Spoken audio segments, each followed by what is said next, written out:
사람들은 말합니다. 이제는 나답게 살고 싶다. 그런데 이상하게도 그 말을 할수록 더 헷갈려집니다. 정작 우리는 나답게가 무엇인지 잘 모른 채 평생을 살아왔기 때문입니다. 혹시 이런 순간 떠오르시나요? 누군가의 기대에 맞추느라 하고 싶은 말을 삼켰던 날 괜찮은 척 웃었지만 집에 돌아와 괜히 허무했던 밤, 그때 당신 마음속에는 이런 감정이 스쳐 지나갔을지도 모릅니다. 이게 정말 내 삶인가? 이 질문 불편하지만 아주 중요한 신호입니다. 왜냐하면 그 순간이야말로 진짜 나가 처음으로 조용히 고개를 드는 순간이기 때문입니다. 그런데 여기서 많은 분들이 한 가지 오해를 합니다. 진짜 나는 어딘가에 이미 존재하고 찾기만 하면 된다고 생각합니다. 하지만 삶을 오래 살아보면 조금 다른 진실을 마주하게 됩니다. 우리는 대부분 나를 찾지 못한 채 살아온 게 아니라 이미 남이 만든 나로 충분히 살아왔다는 사실을요. 여기서 잠깐 당신이 최근에 했던 선택 하나를 떠올려 보세요. 그 선택은 정말 당신이 원해서였나요? 아니면 누군가를 의식한 결과였나요? 이 질문 하나만으로도 우리는 중요한 깨달음에 가까워집니다. 이제부터가 정말 중요한 이야기입니다. 첫째, 진짜 나를 찾으려 애쓸수록 오히려 더 멀어질 수 있습니다. 이 말이 가장 와닿는 순간은 아이들이 다 자라 집을 떠난 뒤입니다. 평생을 가족 중심으로 살아오신 분들은 어느 날 문득 집안이 조용해지면 이상한 공허함을 느끼게 됩니다. 아침에 일어나도 챙길 사람이 없고 누군가를 위해 움직이지 않아도 되는 날, 편해야 할 시간인데 오히려 마음은 더 허전해집니다. 그때 많은 분들이 이렇게 생각합니다. 이제는 나를 좀 찾아야지. 그래서 취미를 찾아보고 모임도 나가보고 새로운 일을 시작해보지만 어딘가 계속 어색합니다. 왜냐하면 그동안의 삶이 나를 잃어서가 아니라 나를 선택하지 못한 채 쌓여온 시간이기 때문입니다. 또 다른 장면도 있습니다. 직장에서 오랜 시간 일하다 은퇴를 맞이한 순간입니다. 그동안은 직함이 곧 나였고 일이 곧 나의 역할이었습니다. 그런데 그 자리가 사라지자 이런 생각이 들기 시작합니다. 나는 도대체 뭐지? 이 질문 앞에서 사람은 쉽게 흔들립니다. 그래서 다시 진짜 나를 찾으려 하지만 계속 헛도는 느낌이 듭니다. 이유는 간단합니다. 우리는 나를 잃어버린 게 아니라 이미 충분히 남이 만든 나로 오래 살아왔기 때문입니다. 그래서 아무리 찾으려 해도 처음부터 없던 것을 찾는 것처럼 허무함이 반복됩니다. 이 지점에서 중요한 깨달음이 하나 있습니다. 공허함은 나를 못 찾아서 생기는 게 아니라 내 선택으로 살지 못해서 생긴다는 것. 이걸 알아차리는 순간 비로소 방향이 바뀌기 시작합니다.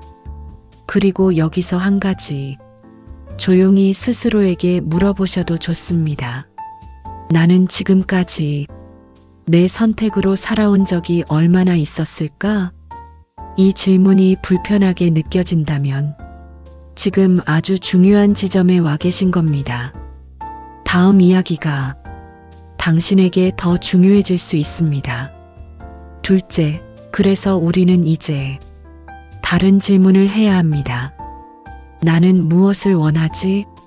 가 아니라 나는 어떤 삶을 원한다고 결정할 것인가?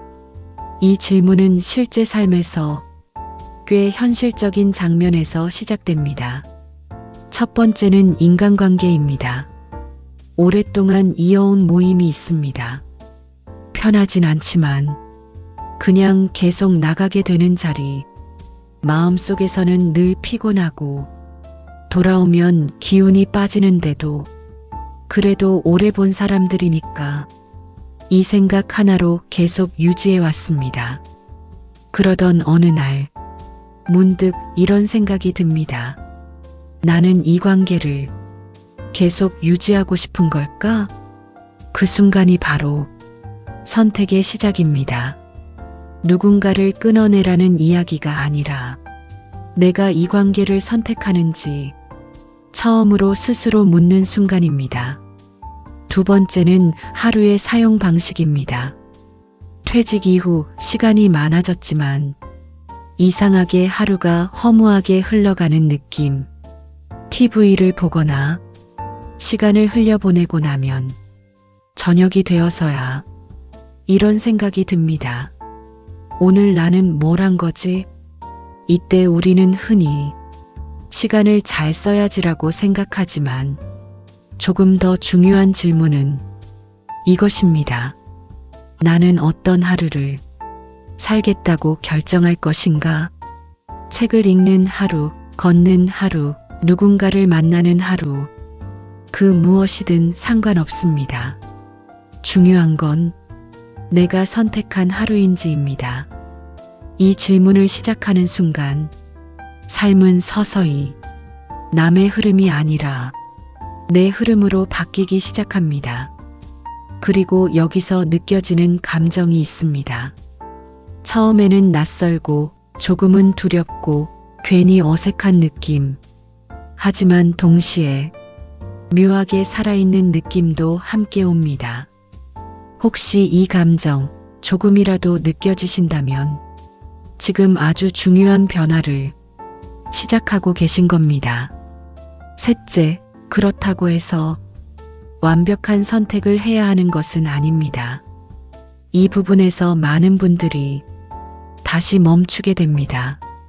잘못 선택하면 어떡하지? 이 두려움 때문에 결국 아무 선택도 하지 못하고 다시 예전 방식으로 돌아가게 됩니다. 하지만 실제 삶은 완벽한 선택으로 바뀌지 않습니다. 아주 작은 장면에서 조금씩 바뀌기 시작합니다. 첫 번째는 아주 사소한 선택입니다. 예를 들어 평소에는 늘 가족이나 주변 사람에게 맞춰서 식사를 하셨다면 어느 날은 이렇게 결정해 보는 겁니다. 오늘은 내가 먹고 싶은 걸 먹겠다. 작은 선택이지만 그 안에는 중요한 변화가 담겨 있습니다. 나는 내 선택을 해도 된다는 허락이 시작되는 순간입니다. 두 번째는 시간의 방향입니다. 항상 누군가를 위해 시간을 써오셨다면 이제는 하루 30분만이라도 오롯이 나를 위해 쓰는 시간을 의도적으로 만들어 보는 겁니다. 산책이든 글쓰기든 조용히 앉아있는 시간이든 그 시간만큼은 누구도 아닌 나를 위한 시간으로 두는 것. 이 작은 반복이 쌓이면 사람은 점점 변하기 시작합니다. 그리고 어느 날 아주 조용하게 이런 느낌이 올라옵니다. 나는 지금 내 삶을 살고 있구나. 이 감각은 돈이나 성취로 얻는 것이 아니라 선택의 축적에서 생겨나는 감각입니다. 물론 그 과정은 여전히 쉽지 않습니다. 가끔은 외롭고 가끔은 불안하고 괜히 틀린 길을 가는 것 같은 느낌이 들기도 합니다. 하지만 그럼에도 불구하고 이 길을 계속 걸어가는 이유는 단 하나입니다. 그래도 이게 낫다. 남의 기준에 맞춰 살던 안정감보다 내 선택으로 살아가는 조금의 불안이 더 의미 있기 때문입니다. 혹시 지금 당신의 삶에도 아주 작은 선택 하나를 바꿀 수 있는 순간이 있다면 그걸로 충분합니다. 그 하나가 당신의 인생 이막을 조용히 그러나 분명하게 시작하게 만들 것입니다. 당신은 이미 변화의 시작점에 서 계신 겁니다. 비슷한 고민을 하고 계신 분들이 있다면 어떤 순간에 가장 나답지 않다고 느끼셨는지 조용히 나눠주셔도 좋겠습니다. 그리고 이 여정을 함께 이어가고 싶으시다면 다음 이야기에서 또 만나겠습니다.